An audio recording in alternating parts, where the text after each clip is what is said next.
Hello friendly people of the internet, my name is Hyper Super Sora, and welcome to my Legend of Korra Reviews, Episode 3, The Revelation.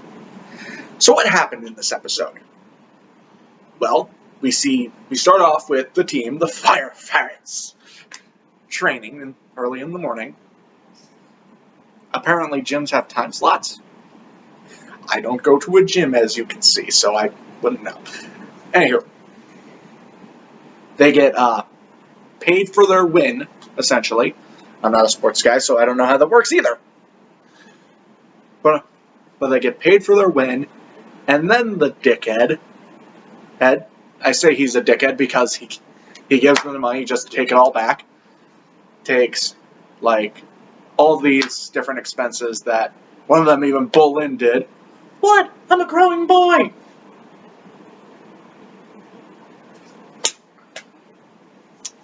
Looks like Bolin isn't very responsible with money, but they need to get money in order to play in the next round for the championship bout, I think. So I'm thinking to myself, one, they're not good with money, specifically Bolin. Two, if pro bending isn't enough to, make a living, then why don't they have side jobs? Or was Bolin the only reason that they don't have any money now? Because he's an idiot. And the thing I'm thinking about is, why do they not have any sponsorships? I mean, even YouTubers have sponsorships now. Why don't they?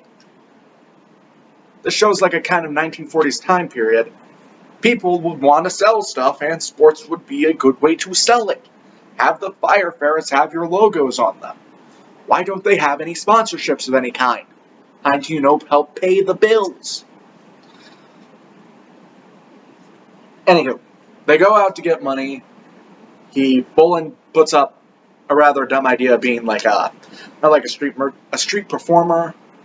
Mako shoots that down. Be serious now. I was being serious. And then he goes off and says, I'll figure something out, I always do. He goes to work at a power plant. Mako goes with his street performer idea. Doesn't really be successful until an old friend pops up. Now, who is this old friend? Well, he's part of the mob, of course. Yeah, Mako and Bolin were apparently part of a criminal gang. He goes in to try to get money to be some extra muscle. He was based off the original design of Toph, a buff 16-year-old boy who's kind of foiled Sokka. Which I say that because he's not funny. Anywho, Mako gets back from work and he's wondering where Bolin is, and he's thinking, oh, he must have gone to Air Temple Island to have some fun with Korra. I'll go over there and check. Make sure to knock. He goes in to see where his brother is. He's not there. I gotta address this, don't I? You're not gonna let me skip it past it, are you? Fine. The romance in this show isn't good. Things I hate in any forms of media is something most people refer to as a love triangle. Well, in this case, it's a love fucking square, but we'll get to that later. For right now, it's a triangle.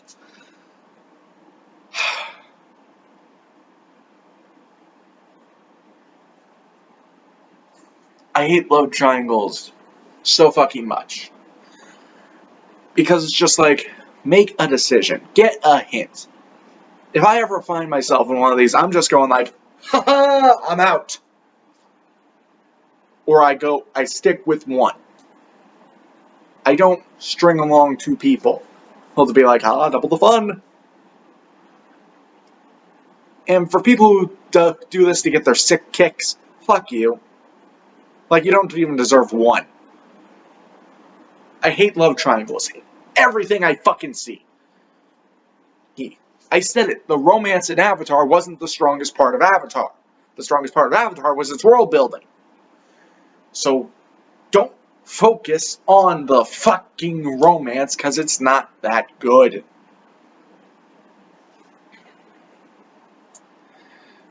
So they try to track down Bolin.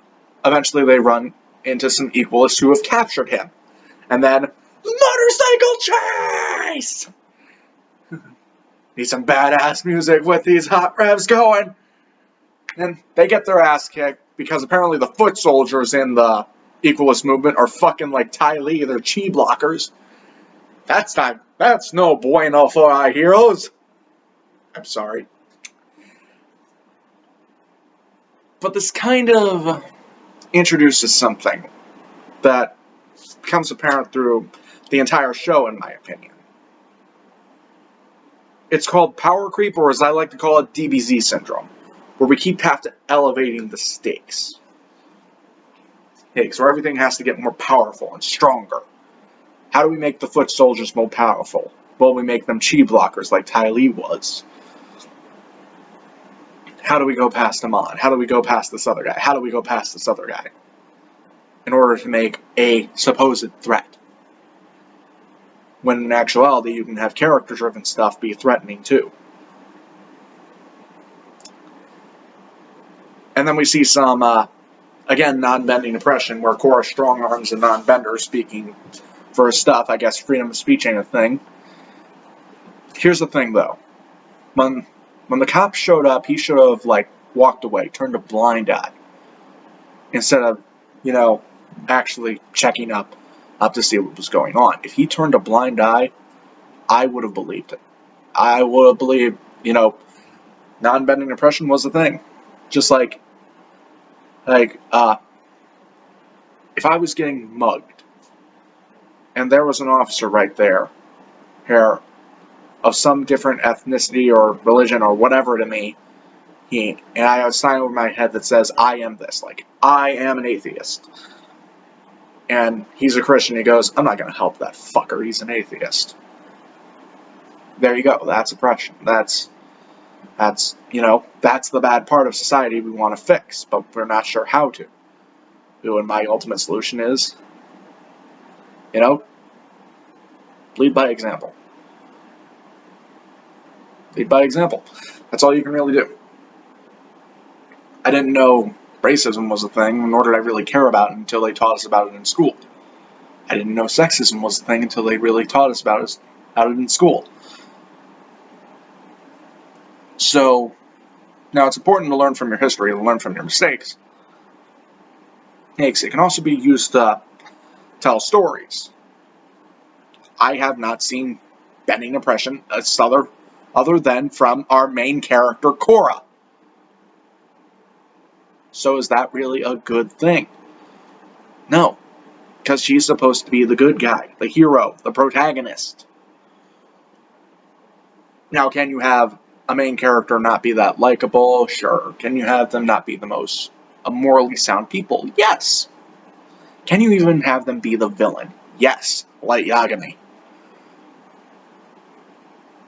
But I don't think that's what they're trying to go with here. I think Korra's supposed to be a hero type character. They tracked out Bolin to this the Revolution, as it's called. Haha, title drop. More romance shit that makes me want to fucking throw up. But then we see Amon on his voice, his backstory. I'll get to that at the end of the season, don't worry. And one thing I realized is that if Amon wasn't there, the revolution wouldn't be happening, would it? If there is non-bending oppression, he's the only one really saying anything about it. If there isn't, he's making a mountain out of a molehill in order to get an army and a movement behind him. Which, to be fair, is working. Hell, he takes out the biggest criminal in Republic City, Lightning Bolt Zolt. I remember his name, and yet I can't remember Kinzen's kids' names. What do you know?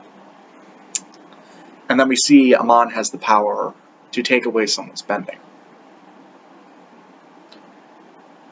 And that, to Korra, And to the benders of this reality, could be very scary since it's said that only the Avatar has this power. And I guess then the Lion Turtles, because too ta dang.